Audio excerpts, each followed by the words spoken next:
Hey, hi, and welcome back. We're going to take an enchanting journey through the Hall of Locked Doors, because today we will step into a space where transformation begins, not with the unlocking of a door, but with the waiting, the wondering, and the discovery of who we are becoming. Much like Alice, we often find ourselves standing in a hallway, faced with doors that seem to hold us back, yet also beckon for us to come forward. But have you ever stopped to think, do we truly want to open every door we stand in front of? There are many doors in the hallway of our life. Sometimes, like Alice, we believe we are ready to walk through all of them.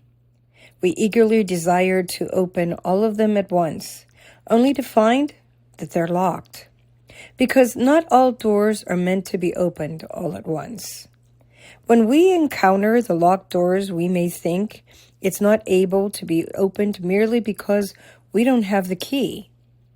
Yet, have you ever considered that perhaps the door is locked because the universe is protecting us while guiding us to the doors that we are truly meant to open? Doors that can completely align with the next chapter of our life and its journey? And then furthermore, we need to consider that some of the doors are locked forever because those doors are not now nor ever will be a part of the path we are meant to walk at this time. There can be changes in circumstances that forever leave some doors locked, never to be opened, even though they are in the hallway.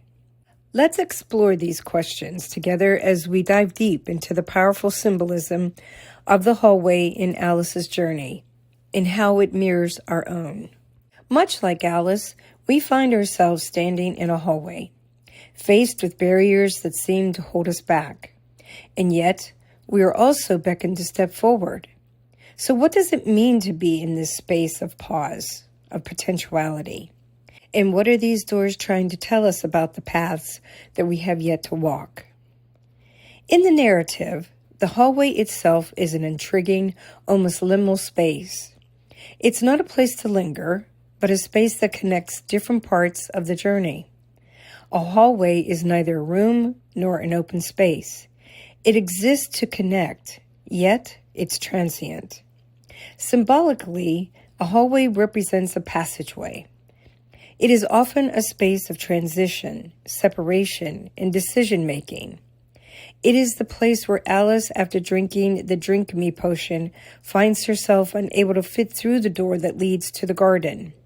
And the hallway thus becomes a space of limitation, where desires meet the barriers of reality, and potential is constrained by the threshold of opportunity. But why a hallway? Why did Carol write about a hallway? The hallway symbolizes a moment of pause in the process of transformation.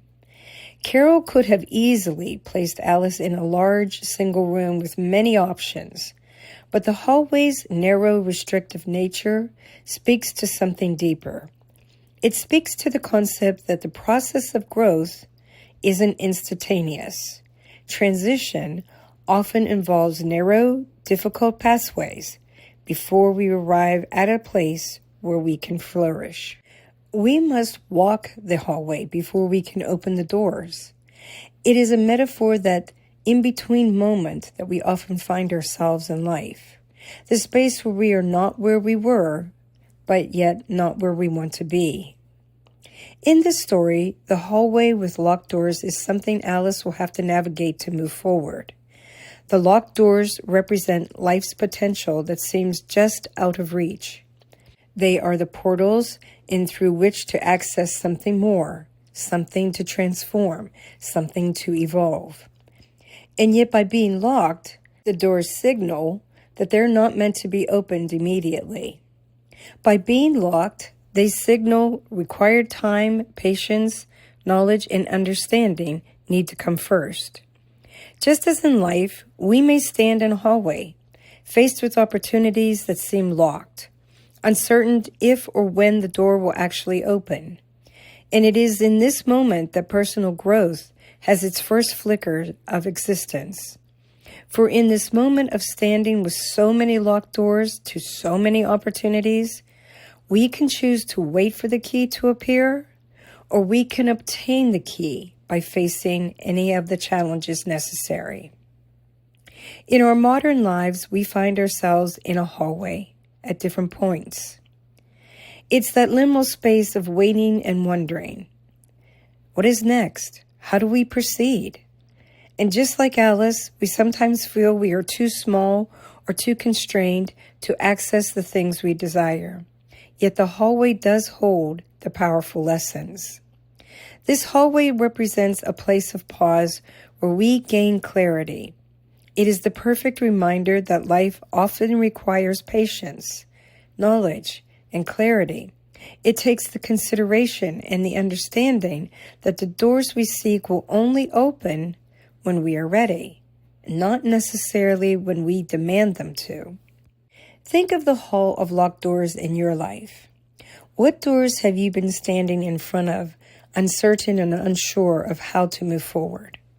Are they locked because you're not ready, or are they locked because you haven't found the right key? Sometimes being in the hallway is the time needed to reflect, to assess, to think before we move, and to make the changes necessary to unlock the door that is waiting. And so, my friends, here we stand in the threshold of the hall of locked doors. It is a space to pause, transition, and reflect. It is a reminder that we are all in the hallway at some point in our life, with the doors that seem just out of reach. The key to unlocking them lies within us, and often the journey is just as important as the destination. But what happens when we take the next step, when we're ready to cross through that threshold? Join me in the next video, where we're going to dive deeper into the symbolism, and that's going to be involving the drink me bottle and the eat me cake. These two mysterious items hold powerful secrets about transformation, self-discovery, and choices we make. You're not going to want to miss this one. But I do thank you for being here with me now, and until then, stay curious, and remember, every locked door is simply an invitation to experience what lies beyond.